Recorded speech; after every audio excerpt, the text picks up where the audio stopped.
Здравствуйте, в эфире передача News on Air. Мы расскажем и покажем вам самые интересные новости. В студии Юрий Осипов. В Ленске вместо первомайской демонстрации прошли субботники. На уборку города от мусора вышли все предприятия и организации. В числе первых была администрация города. Дружный коллектив городской администрации, вооружившись всем необходимым инвентарем, перчатками, пакетами, граблями, лопатами, метлами, вновь традиционно вышел на уборку площади Ленина и прилегающей к ней территории. Провести такую внеплановую уборку перед 1 мая возле своих учреждений, предприятий. Многие откликнулись, убираются, некоторые, к сожалению, проигнорировали, кто-то убрал до этого. То есть, подышать свежим воздухом с коллективом вместе на пользу городу. Традиции праздничной очистки городской площади от прошлогодней листвы и мусора уже почти 5 лет. В любую погоду коллектив администрации во главе с руководством вместо обычного рабочего дня в офисе выходит на субботник. В этом году, несмотря на моросящий дождь и ветер, уборка прошла быстро и организованно. Партия сказала надо, мы сказали есть, вышли, работаем, почистили, облагородили памятник, всю площадь облагородили. Собрали мусор, листья. Специалисты жилищного и экономического отделов убрали прелую листву с газонов. Работники культуры собрали накопившийся за зиму мусор и подмели асфальт. Мы убирали памятник Ленину и подметаем площадь, листву убираем, приводим в порядок к весне, чтобы людям было красиво и просторно гулять здесь. Я думаю, что будет приятно погулять на чистой площади. После прибывания трудового десанта место отдыха ленчан заметно преобразилось. Прибирающие заметили, что мусора в этом году стало гораздо меньше. Люди стали культурнее, в урны бросают мусор, по большому счету. Раньше-то как-то не замечалось. Сейчас вроде более-менее в порядок привели, и люди культурнее стали. Я думаю, что будет дальше лучше. Это значит, что ленчане стали бережнее относиться к облику города, что очень радует. Сотрудники администрации в этот день не только организованно и хорошо потрудились, но и нашли время для шуток. Они весело позировали фотографу. Настроение у всех было на высоте. Прекрасное настроение. Жаль, конечно, что 1 мая отменили, но я думаю, что это заменило тоже праздник труда. Все отлично. Коллективный труд сплочает, повышает экологическую культуру и бережное отношение к природе родного края. Глава города выразил благодарность тем, кто нашел время и провел день с пользой для нашего города. Светлана Валеева, Виталий Андреев, Ленск. Креатив якутян оценили в Москве. В столице открылась выставка косплей в далекой-далекой галактике. Она посвящена героям знаменитой кинофраншизы «Звездные войны». Все экспонаты были сделаны ребятами из Якутии. Их специально пригласили организаторы выставки. Посетители окунаются в волшебный мир «Звездных войн» с джедаями, разумными роботами и монстрами. Все это работа якутских ребят. Команда Аяла Федорова больше полугода трудилась над этой экспозицией. В Якутске он собрал команду из 25 человек и привез в Москву. Выставка будет работать до конца года, и любой желающий может посмотреть на работу якутских мастеров в 21-м павильоне ВДНХ. У меня есть основная команда, они точно все приехали. И набирал дополнительную команду для сложных скульптурных художественных работ. Потому что такой масштаб с такой маленькой моей командой, это было невозможно. Поэтому мы начали искать знакомых, кто учился в художественном. Начали проверять. Я проверял у себя в мастерской в Якутске. Мы долго искали художника, и наша задача была найти фаната. Фаната у нас найти получилось. Собственно говоря, выбор был очевиден. Работа была долгая. Она началась больше года назад. И тот результат, который у нас есть, он не может не радовать. Восторгает все.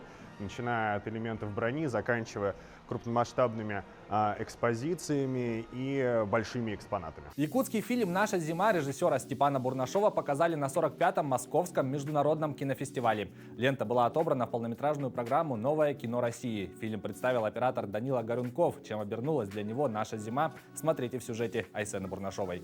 Я пришел, чтобы представить вам наш фильм под названием «Бихегик Кехемит», что на якутском языке означает «Наша зима». Приятного просмотра, спасибо. Кинолента рассказывает о семейной паре, за плечами которой 10 лет совместной жизни. По сценарию Лида и Дима, так зовут главных героев, решают развестись. Причина банальна – бытовуха и рутина. Да и за окном одна и та же картина – зима.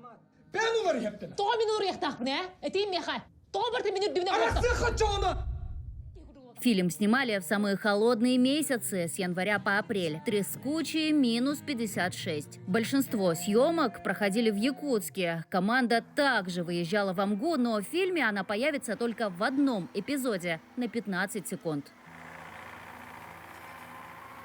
Якутские морозы эффектно смотрятся в кадре, но за эту красоту создателям фильма пришлось побороться. Самая большая уличная съемка длилась 6 часов. На морозе техника просто выходила из строя. Образовывался конденсат, примерзали провода, но команда справилась. Мотор фокуса или другие кабеля надо было все утеплять. Они замерзали. Однажды отказал фокус, он перестал работать. И я тогда крутил рукой фокус себе, и у меня пальцы примерзли к объективу. Было больно, но у меня получилось. Так что, в общем, мы все были заряжены на успех. До съемок нашей зимы Данила не знал, что такое настоящий холод. Но поездка в республику изменила все. Оператор настолько полюбил Якутию, что даже начал учить якутский язык. Доробо. Мин Атам Данила, мин бихиги кахимит кинооператор бын. Обычно сценарий написан на русском и сразу идет якутская часть. То есть в целом и актеры говорят преимущественно на якутском языке, соответственно, я смогу их понимать, о чем они говорят. Может быть, это будет связано с движением камеры, с моей реакцией на их слова или их действием. А еще Данила учится играть на хамусе.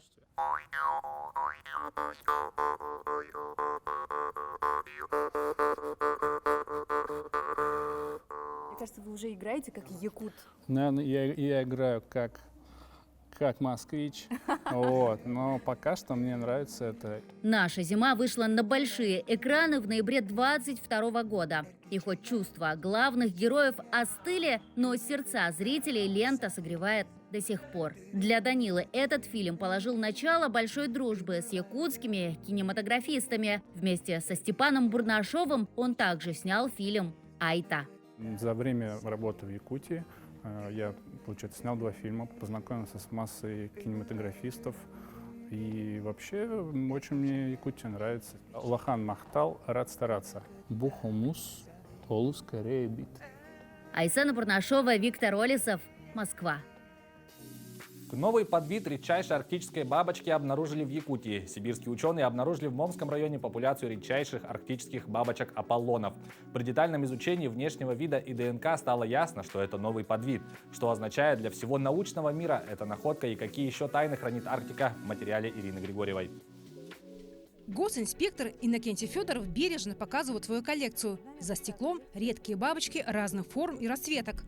Иннокентий Иннокентьевич вот уже несколько лет занимается изучением бабочек Момского улуса.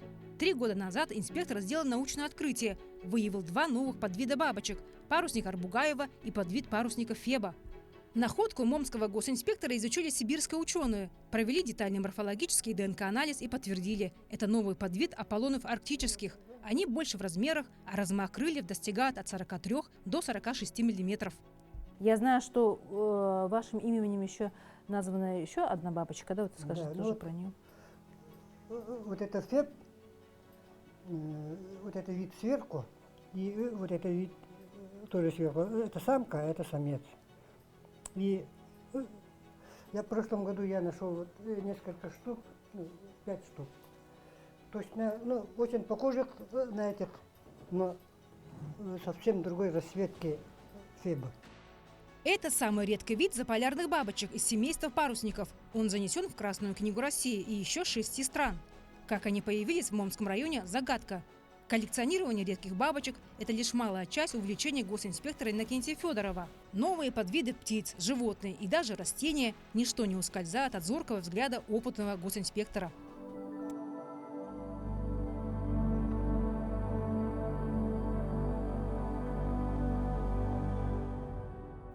В Момском районе проходят 3 природные зоны – горная тундра, тайга и каменистая пустыня. Поэтому, начиная с климата, флоры и фауны, все здесь уникально и требует особого изучения.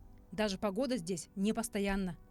В Момском районе 3 климатические зоны, поэтому погода здесь меняется кардинально очень быстро. Например, в течение 1 дня можно наблюдать 3 сезона года. Рано утром будет осень, вот такая, как сейчас, такая промозглая погода, уже без теплых вещей уже холодно. Днем станет очень жарко, можно даже снять теплую одежду, а вечером уже будет зима может выпасть снег и будет минусовая температура.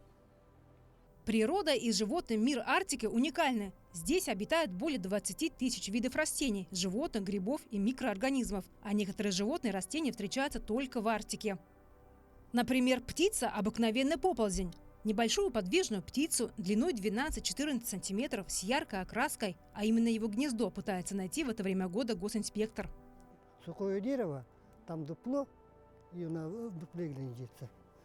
И вот надо заметить, как она таскает мох туда.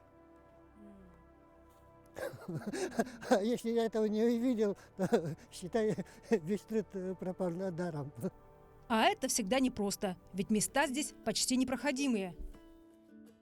Госинспектор наблюдает за живой природой, регистрирует редкие растения и фиксирует встречи с животными. И летом, и зимой в руках у Иннокентия старенькая фотокамера.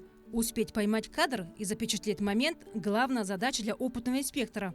Красивые стерхи, лоси, даже хозяин тайги – бесценные кадры из личного архива Иннокентия. Госинспектор признается, наблюдать за животными – это очень увлекательно. Ведь вольные птицы и звери – все это дарит абсолютно другие впечатления. Особенно интересно наблюдать за растениями и дикоросами. В Момском улусе даже после первого снега жители продолжают собирать ягоды. Здесь собирают голубику и шиповник, несмотря на то, что в районе уже давно лежит снег. По утверждениям ягодников, голубика под снегом имеет неповторимый вкус, не теряет витаминов и полезных качеств. В горах, там в горах еще крупнее бывает. Да, и очень много его бывает. И она созревает в горах очень быстро, прямо за несколько дней. Работа в природном парке Момский, несмотря на трудности, дарит возможность быть наедине с природой, проводить свои научные исследования. Ведь на должность инспектора идут не за деньгами, а из любви к природе. Ирина Григорьева, Виктор Дячковский, Момский район.